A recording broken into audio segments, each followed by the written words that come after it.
Iran এবং আমেরিকার যে যুদ্ধ, সেই যুদ্ধ ক্রমশ ভয়াবহ আকার ধারণ করছে। যুদ্ধ শুরুটা যেভাবে হয়েছিল, তাতে করে সারা দুনিয়ার মানুষ ভেবেছিল যে হয়তো ২৪ ঘন্টার মধ্যে যুদ্ধ খেলা শেষ হয়ে যাবে। ইরানের সর্বোচ্চ ধর্মীয় নেতা সপরিবারে নিহত হয়েছেন, তার সঙ্গে প্রায় ৪০ জন ঊর্ধ্বতন শীর্ষ জেনারেল, যারা কিনা এই যুদ্ধ পরিচালনার জন্য কে পার্সন হিসেবে পশ্চিমা দুনিয়ার নিকট তারা পরিচিত ছিলেন। তো এরকম একটি বৈঠক, গুরুত্বপূর্ণ একটা বৈঠক যখন তারা সর্বোচ্চ ধর্মীয় নেতার সঙ্গে তার অফিসে করছিলেন, ঠিক সেই সময়টাতে দূরপাল্লার ক্ষেপণাস্ত্র দিয়ে নিখুঁতভাবে টার্গেটে আঘাত হানে ইসরায়েল, এবং সেই আঘাতে সবাই ঘটনাস্থলে নিহত হন। শুধুমাত্র ইমাম খামেনির স্ত্রী, তিনি গুরুতর আহত হন এবং আহত হওয়ার পর কয়েকদিন পর তিনিও মারা যান। তো এখন সেই অবস্থাতে মিস্টার ডোনাল্ড ট্রাম্প এবং নেতানিয়াহু, তাদের যে দাম্ভিকতা, এবং ওই সময়টিতে তারা বারবার যে কথা বলার চেষ্টা করেছিল যে ইরানি জনগণ, আপনারা রাস্তায় নেমে আসুন, আমরা আপনাদেরকে সাহায্য করছি এবং আপনাদেরকে ক্ষমতা ফিরিয়ে দেওয়ার জন্য আমরা চেষ্টা করছি। এরপর আরও অনেক কিছু, এবং তাদের যে বডি ল্যাঙ্গুয়েজ, তারা নিজেরা তো বলেছে, তার সঙ্গে সঙ্গে আবার নিজেরাই নিজেদের যে ভাষণ, সেটা এআই দিয়ে তৈরি করে এটাকে আরও সার্কাস্টিক করে সারা বিশ্ববাসীর কাছে প্রচার করেছে। কিন্তু যুদ্ধের দ্বিতীয় দিন এবং তৃতীয় দিনে এমন কিছু ঘটনা ঘটেছে যা কিনা নেতানিয়াহুকে রীতিমতো পাগল বানিয়ে ফেলছে, এবং সারা দুনিয়াতে একটি গুজব ছড়িয়ে পড়েছে যে নেতানিয়াহু আহত হয়েছেন, কেউ বলছেন নিহত হয়েছেন, কেউ বলছেন তিনি জার্মানিতে পালিয়ে গেছেন। কিন্তু ৩ দিন পরে এখন নেতানিয়াহুর কোনো স্পষ্ট বক্তব্য আমরা দেখতে পাচ্ছি না। যে সকল ভিডিও ফুটেজ আমরা ইসরায়েলের দেখতে পাচ্ছি, তাতে স্পষ্ট বোঝা যাচ্ছে যে ইসরায়েলের আকাশ প্রতিরক্ষা ব্যবস্থা, যেটা তারা আয়রন ডোম দিয়ে তৈরি করে করেছিল, সেই আকাশ প্রতিরক্ষা ব্যবস্থা সম্পূর্ণ ভেঙে পড়েছে। এখন ইরানের যে ব্যালিস্টিক মিসাইলগুলো অনায়াসে কেবলমাত্র ইসরায়েলের আকাশ নয়, ইসরায়েল এবং ইরানের মধ্যবর্তী যে সকল দেশ রয়েছে, সে সকল দেশেও কিন্তু আমেরিকা এবং ইসরায়েল যৌথভাবে তারা আকাশ প্রতিরক্ষা ব্যবস্থা গড়ে তুলেছিল। যেমন সংযুক্ত আরব আমিরাত, কাতার, জর্ডান, সিরিয়া। তো এই সকল দেশে তারা যে আকাশ প্রতিরক্ষা ব্যবস্থা গড়ে তুলেছিল নিজেদের দেশকে নিরাপদ রাখার জন্য, সেই ব্যবস্থাও তছনছ করে দিয়েছে ইরান। এখন ইরানের যে ক্ষেপণাস্ত্র, এটি মধ্যপ্রাচ্যের আকাশে রীতিমতো তাণ্ডব সৃষ্টি করছে। অবাধ এবং স্বাধীনভাবে তারা ঘুরে বেড়াচ্ছে, এবং অদ্ভুত অদ্ভুত নামে তাদের ড্রোন, তাদের ক্ষেপণাস্ত্র এবং তাদের ক্ষেপণাস্ত্রের মধ্যে বিভিন্ন ক্যাটাগরি, সেগুলো তারা ব্যবহার করে যাচ্ছে। এবং আজকের দিন পর্যন্ত, আমি এই ভিডিওটি করছি যুদ্ধের চতুর্থ দিনে, যুদ্ধের চতুর্থ দিনের খবর হলো যে তারা এখনো পর্যন্ত তাদের মাঝারি রেঞ্জের এবং নিম্নমানের যে মারণাস্ত্রগুলো বা আগ্নেয়াস্ত্রগুলো অথবা যে ক্ষেপণাস্ত্রগুলো তারা ব্যবহার করছে, কিন্তু তারা বলছে যে তাদের হাতে আরও সুপারসনিক, আরও আলট্রা মডার্ন ক্ষেপণাস্ত্র আছে, এবং সেইগুলো তারা প্রয়োগ করবে, এমনভাবে প্রয়োগ করবে যাতে করে ভিখারির মতো ইসরায়েল এবং আমেরিকা ভিখারির মতো তারা ইরানের কাছে যুদ্ধবিরতির জন্য করজোড়ে হাত জোড় করে তারা প্রার্থনা জানাবে।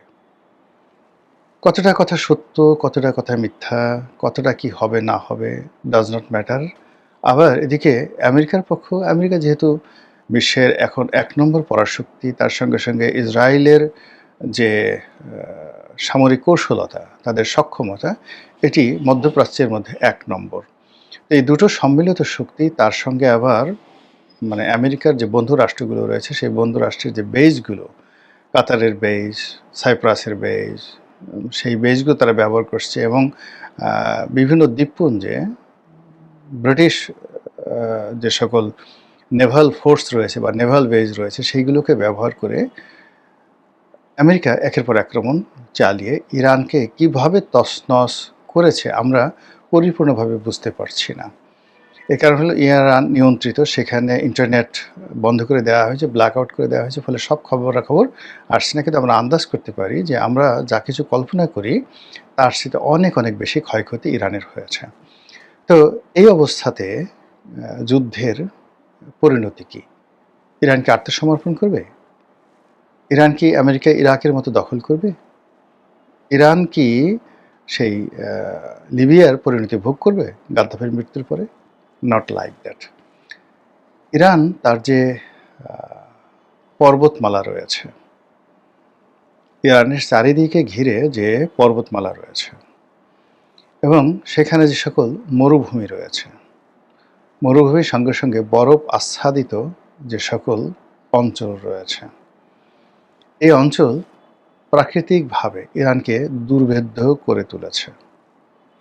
ফলে পৃথিবীর তাবৎ শক্তি দিয়ে এয়ার স্ট্রাইক করে আমেরিকা এখানকার যত স্থাপনা এগুলো নষ্ট করতে পারবে। এমনকি পারমাণবিক বোমা নিক্ষেপ করে এখানের বহু মানুষকে তারা মেরে ফেলতে পারবে, সভ্যতার চাকা মানে উল্টো দিকে ঘুরিয়ে দিতে পারবে। কিন্তু স্থল অভিযান করে, মানে এখানে স্থল অভিযান করতে হলে অ্যাটলিস্ট 10 লাখ সৈন্যের উপস্থিতি লাগবে। কিন্তু এই 10 লাখ সৈন্য নিয়ে তারা সেই ইরান দখল করবে, তাদের পাপেট সরকার বসাবে বা নিজেরা সেখানে কর্তৃত্ব প্রতিষ্ঠা করবে, এটা শুয়ের পেছন দিয়ে উট ঢোকার মতো ঘটনা। এর কারণ হলো এই জাতিটির 2500 বছরের সুনির্দিষ্ট ইতিহাস আছে। এই 2500 বছর ধরে তারা পৃথিবী শাসন করছে। আর তারও আগে তাদের ইতিহাসে রয়েছে আরও 2500 বছর, মোট 5000 বছরের লিখিত ইতিহাস আছে। যে ইতিহাসে ইরান প্রথমে একটি স্বাধীন সার্বভৌম রাষ্ট্র ছিল 2500 বছর, আর পরবর্তীতে তারা আরও 2500 বছর ধরে, ধরুন সম্রাট সেই যে সাইরাস দ্য গ্রেট, তার জমানা থেকে আজ অবধি বলতে গেলে কখনো পৃথিবী শাসন করেছে, কখনো মধ্যপ্রাচ্য শাসন করেছে, কখনো সারা পৃথিবীকে ভয় দেখেছে। এভাবেই গত 2500 বছর ধরে তাদের রাজনীতি, তাদের যে হিউম্যান বডি, মাইন্ড সব কিছু ওইভাবেই গঠিত হয়েছে। তাদের যে সার্ভাইভাল পাওয়ার, এই পাওয়ারের কাছে অটোম্যানরা পরাজিত হয়েছে, চেঙ্গিস খানের বংশধর হালাকু খান পরাজিত হয়েছে, আলেকজান্ডার পরাজিত হয়েছে। আলেকজান্ডার বিজয়ী হয়েছিল, কিন্তু তিনি সাস্টেন করতে পারেন নাই। 3 বছর 3.5 বছর সেখানে ঘোরাফেরা করে পরে রীতিমতো পাগল হয়ে মিশরে চলে এসেছেন। আবার মিশর থেকে তিনি সেই ওখানে যে অপমান হয়েছেন সেই অপমানটা ভোলার জন্য আবার এই যে এখন যে ইসরায়েল যে জায়গাটি আছে, ইসরায়েলটাও তিনি দখল করে ফেলেছিলেন। তো যা হোক, এনিওয়ে, তো এই অবস্থাতে যুদ্ধ চলছে। কিন্তু আমরা যেটা দেখতে পাচ্ছি বাংলাদেশের সামাজিক মাধ্যমে, গণমাধ্যমে, এমনকি আমেরিকান যে গণমাধ্যমে, সেটা হলো ইরান ছাড় দিচ্ছে না, ইরান হতাশ হচ্ছে না, ইরানের চেইন অফ কমান্ড ভাঙেনি, বরং পুরনো নেতৃত্বের জায়গাতে যে নতুন নেতৃত্ব এসছে, এই নতুন নেতৃত্ব আরও দৃঢ়, আরও কৌশলী, আরও সাহসী এবং টেকনিক্যালি সাউন্ড। আগের যে নেতৃত্ব ছিল ইমাম খামেনির নেতৃত্বে, তারা ধীর স্থির ছিলেন এবং তারা আমেরিকার সঙ্গে, পশ্চিমাদের সঙ্গে একটা নেগোসিয়েশন করার, যাকে বলা হয় চিন্তাভাবনা, সবসময় রেখে, বিকল্প রেখে তারপর তারা অন্য কথা চিন্তা করতেন। যেমন ধরুন ইমাম খামেনি যে বৈঠকটি করেছিলেন, এই বৈঠকটি যখন হচ্ছিল তখন তার মনে কোনো চিন্তা আসেনি। এর কারণ হলো যে একটা নেগোসিয়েশনের জন্য ব্রুনাইয়ের নেতৃত্বে, ব্রুনাইয়ের পররাষ্ট্রমন্ত্রীর নেতৃত্বে একটা বৈঠক হচ্ছিল। সেখানে সব আলাপ আলোচনা ইতিবাচক হচ্ছিল এবং এই আলাপ আলোচনাকে চলমান রেখে আমেরিকা এবং ইসরায়েল মুনাফিকি করে, বেইমানি করে, বিশ্বাসঘাতকতা করে একেবারে অতর্কিত হামলা চালিয়ে এই দুর্ঘটনাটা ঘটায়। তো নতুন যে প্রজন্ম আসছে, তারা সেই পুরনো নেতৃত্বের মতো এতটা আলাভোলা নয়, এতটা সহজ সরল নয়।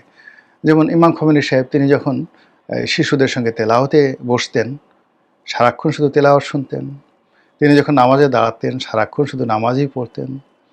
তো তিনি যখন সেই অভ্যাগতদের সঙ্গে আলাপ আলোচনা করতেন, সারাক্ষণ তাকে নিয়ে ব্যস্ত থাকতেন। অর্থাৎ অনেকটা আধ্যাত্মিক টাইপের মানুষ, বাউল টাইপের মানুষ। যখন যে পরিবেশ, সেই পরিবেশে নিজেকে বিলিয়ে দিতেন। কিন্তু নতুনরা সেরকম না, তারা পার সেকেন্ডকে ন্যানো সেকেন্ড বানিয়ে তারপরে তারা চিন্তা করছে কি হবে না হবে। এবং এই গত 4 দিনে এই নতুন নেতৃত্ব যেভাবে যুদ্ধ পরিচালনা করছে, তাতে করে আমেরিকা এবং ইসরায়েলের মধ্যে কান্নার রোল পড়ে গেছে।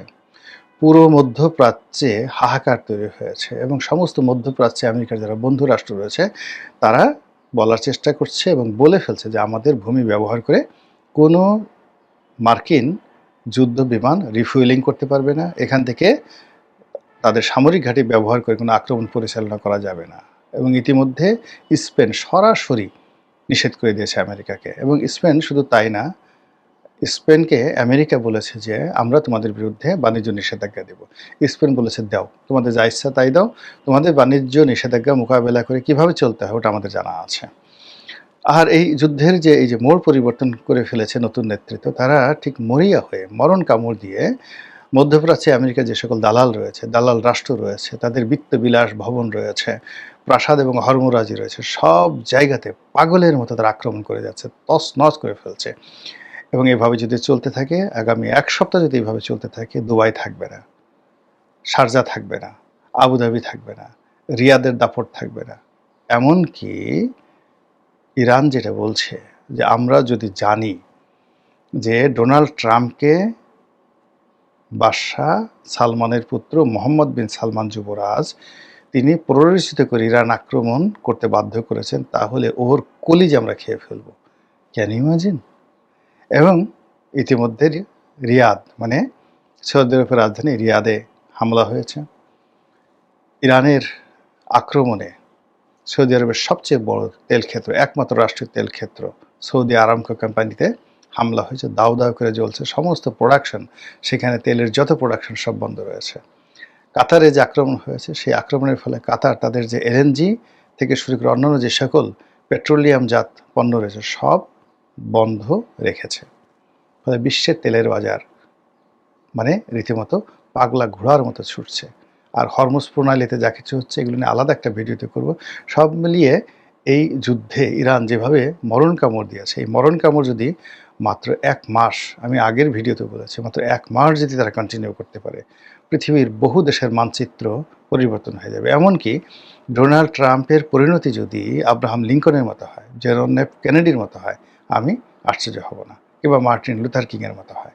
মহান আল্লাহ আমাদের সবাইকে হেদায়েত দান করুন এবং হেফাজত করুন। আসসালামু আলাইকুম রহমতুল্লাহি ওয়া বারাকাতুহু।